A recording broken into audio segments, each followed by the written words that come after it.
भगवान ने सब अपने परम हितैषियों को, अरे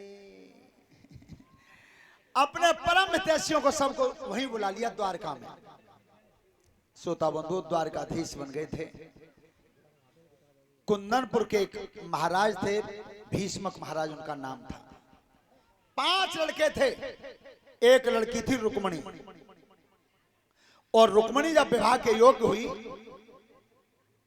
तो महाराज ने कहा कि बेटा रुकम, अब लली ब्याला के कोई लड़का ढूंढवा लो। तो पिताजी तुमने कोई लड़का ढूंढो है? हाँ बेटा, वैसे तो छोटे पे नारद जी बताए गए, और अब हमने नजर किया तो मेरी बेटी लाग बरनाथ द्वारका के कृष्ण। रुकम की भौं चढ़ गई दोनों। बात मत करो ना, हटाओ लो। रुकम की दोनों भौं चढ़ गई। पिताजी तुमने जेऊ देखी कि हम राजाएं और वो ग्वालाएं, मेल देखो तुमने। ध्यान रखना, बहुत बोला, जितना बोल सका उतना बोला, पर ध्यान रखना आज कमी सबसे ज्यादा कैप्टन साहब क्या चल रही है हमारे यहाँ, ये हमारे स्वामी राजेश्वरानंद जी ने बताया। उन्होंने दृष्टांत दिया अपनी राम कथा में कि एक बार कोई अमेरिका से एक कुत्ता भारत की यात्रा पे आया, भारत के टूर पे।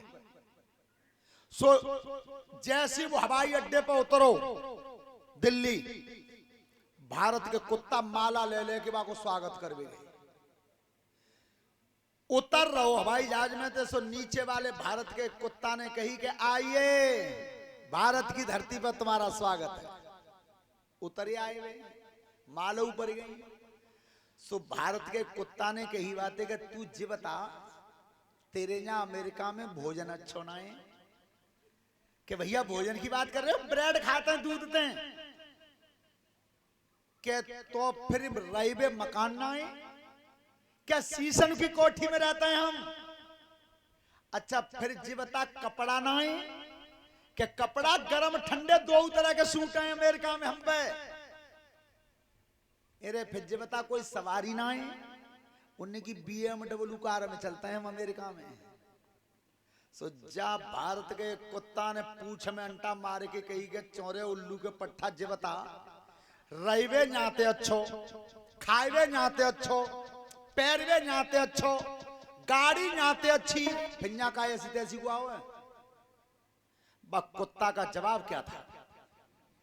भैया और तो सब कुछ अच्छो है, पर हमारे यहाँ बोलवे पे पाबंदी है। बिना वजह बिना कारण अगर कोई बोल देता है तो गोली मार देते हैं। सो न्या के कुत्ता ने जवाब दो कि बस है क्या, कि तो तू न्या चिंता मत करिए, न्या तेरा मन आवत तो चिल्ल रही है, कोई रुक भैया। तो ध्यान रखना, बोलना सटीक चाहिए, जितनी जरूरत हो, जितनी जरूरत हो। कम बोलोगे तो बिल्कुल सही बोलोगे, और हर समय ज्यादा बोलोगे तो कहूं न कहूं तो झूठ। अब तुम जी सोचो, लखपत महाराज के पप्पू शास्त्री तुम तो सभी दिन बोलते हो, तो फिर जिनके यहाँ हम रह रहे हैं उन बालकन के मकान में पूछो, हम जितने बोलते हैं उतने ही चुप रहता है। बोलने से जो एनर्जी समाप्त होती है शरीर की, वो चुप रहने से ही पूरी हो सकती है। उतनी देर चुप भी रहते हैं हम। हाँ श्रोता बंधु, आज लड़का बताया उसने, पिताजी हम राजा हैं और बुग्वाला है, लेकिन सुनो लड़का मैंने देखा है। तो बेटा तुम बता दो क्या बताया? अरे शिशुपाल चंदेरी मारो,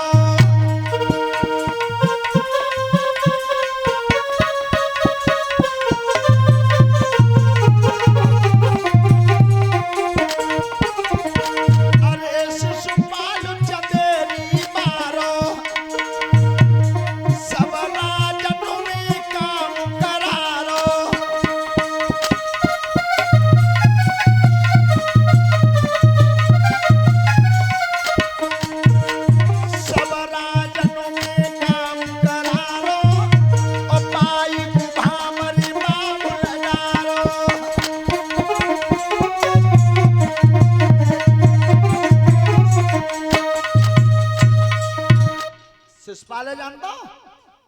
ये लड़ा चंदेरी के कि हाँ बेटा बे तो तुम्हारे सारे हैं, सारे सो हमारे यहाँ बे आएंगे तो हम जीजा कह देंगे, हम उनके यहाँ जाएंगे तो बे कह देंगे। बेटा ब्याह उल्टो है ना, शादी जई हो भाई, नीचे उतरो। जबरन पत्र लिखवा दिया, जबरन शिषपाल के नाम से। और शिषपाल ने जब वो चिट्ठी पढ़ी, खुशी को ठिकानो नहीं लो, भगवान करे मेरे से जीजा सबकाऊ के होए, कैसी सोने सी उनकी बहनें ताको ब्याह मेले, पर झटका लगो दिमाग में, ब्याह मारो ही जा सकत हो। क्यों उल्टो है रो, मारो ही जा सकत हो। और ब्याह मारा तुमने देखे होंगे, तबऊ और अबऊ हर गांव में मौजूद है बहू। और उनकी सबसे बड़ी खासियत है, जो तक ब्याह न मार दे तो तक रोटी न खाए। काऊ के लड़का ब्याह आ जाए पर उन्हें चैन तबई पर है, तब ब्याह कैंसिल कर लेंगे। और सही बात है, काऊ तो लड़ाई मानो तो बाकी लड़का के एक ब्याह ना, ब्याह करवाओ 3। हाँ लड़ाई मानो तो। सोता बंधो, आज जिस समय शिषपाल के पास पत्र पहुंचा, अब शिषपाल ने की के उल्टो ब्याह है रो, मारो जा सके तो 2 दिन पहले ही मोर धर के कंकन बांध को बारात सजा के नगर में आगे कुंदनपुर में। अब जो घर में तैयारी भई सो रुक्मणी की भाभी ने, और रुक्मणी थी कही के चल ओ लली चलो बेटा हल्दी चढ़वा लो। काई ए बेटा बारात आ गई दरवाजे पे। तो रुक्मणी ने दोनों हाथ जोड़ के पूछा है अपनी भाभी से, क्या पूछा है? अरे भाभी मेरी कहाँ पे भैया सगाई, अरे भाभी मेरी कहाँ पे भैया सगाई, भाभी मेरी कहाँ पे भैया सगाई, सो भाभी मेरी कहाँ पे भैया सगाई।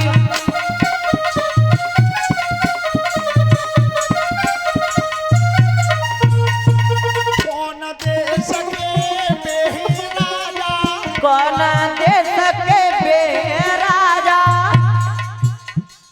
कायब हो तू नहीं घर काजा, कायब हो तू नहीं और काजा, किया राज दुहाई, भाभी मेरी कहाँ पे भैया सगाई। अरे किया राजा तू आई, सो भाभी मेरी कहाँ पे होती सगाई, कहाँ पे होती सगाई, सो भाभी मेरी। काहे कू करी रही हाय हाय दैया, काय करी रैया आया आया दैया, तेरो पति मेरो है भैया, तेरो पति मेरो है भैया, मेरी राज दुहाई, भाभी मेरी कहाँ पे भैया सगाई। अरे चंदेली राजा तू आई, सो भाभी मेरी कहाँ पे भैया सगाई, कहाँ पे होती सगाई, सो भाभी मेरी। और सुनो का कही हंसी, ओ लली बेटा क्यों बरना बन के ना आया मेरा भैया शिषपाल।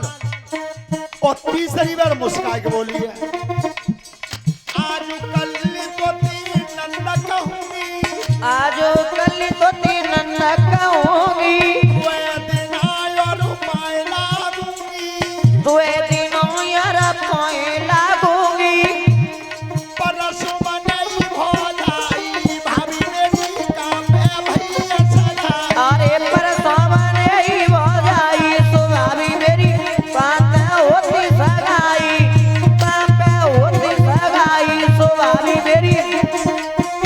हेलो, और ये कैप्टन मुलायम सिंह यादव जी, गांव नगला सावज ओछा से 7 अंग वस्त्र हैं शास्त्री मंडल के लिए, परीक्षित एक एक पट्टा और एक एक शॉल, यज्ञपति को भी, और कलश वाली कन्याओं को एक एक टिफिन है, और श्रीमान स्वराज सिंह जी को एक पट्टा और एक शॉल उनके लिए भी है। ध्यान रखना, समधि शब्द का अर्थ क्या होता है? दोनों तरफ अधिकार बराबर और दोनों तरफ प्यार बराबर हो उसे समधि कहते हैं। काली कागज पे लिखने से समधि नहीं होते हैं। तो वो वास्तव में प्यार दिखाई भी दे रहा है, दिखाई दे रहा है। श्रोता बंधो, हमारी सभी कलश वाली बेटियां खड़ी हो।